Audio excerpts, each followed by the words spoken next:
Civil. Primer contrayente, Milton Sanjus, sexo masculino, nacido el 14 de enero de 1981, RUN 25-793-307-5, estado civil soltero, nacionalidad extranjero, con domicilio en Pasaje 2, 149 Santa Fe, comuna de Curicó, mayor de edad. Segunda contrayente, Dumose Metellus, sexo femenino, nacido el 21 de marzo de 1988, RUN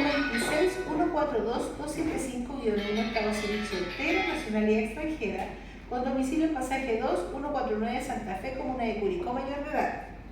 Este oficial civil que autoriza procede a dar lectura al artículo 1, inciso 1 y 14 de la Ley 20.830, que establece los derechos y obligaciones que genera un acuerdo de unión civil. Artículo 1, inciso 1.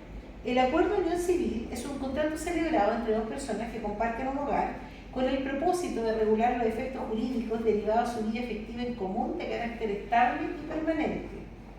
Artículo 14. Los convivientes civiles se darán ayuda mutua. Asimismo, estarán obligados a solventar los gastos generados para su vida en común de conformidad a su facultad económica y el régimen patrimonial que exista entre ustedes. Bajo juramento o promesa de decir la verdad, se consulta a ambos contrayentes.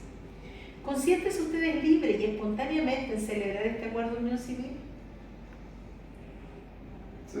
¿Sí? Sí. ¿Tienen libre administración de sus bienes, a lo cual responden? Sí. ¿Sí? ¿Se encuentran ustedes ligados por algún vínculo parentesco que los inhabilite para celebrar este acuerdo? ¿No? ¿Se encuentran ustedes ligados por algún vínculo matrimonial no disuelto o por un acuerdo no civil vigente que los inhabilite para celebrar este acuerdo? Sí. ¿Tienen algún problema? No. Ya.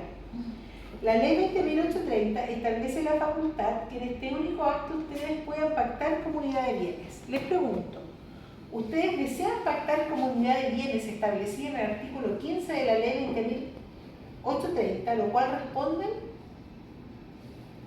¿Qué respondieron? ¿Quieren comunidad?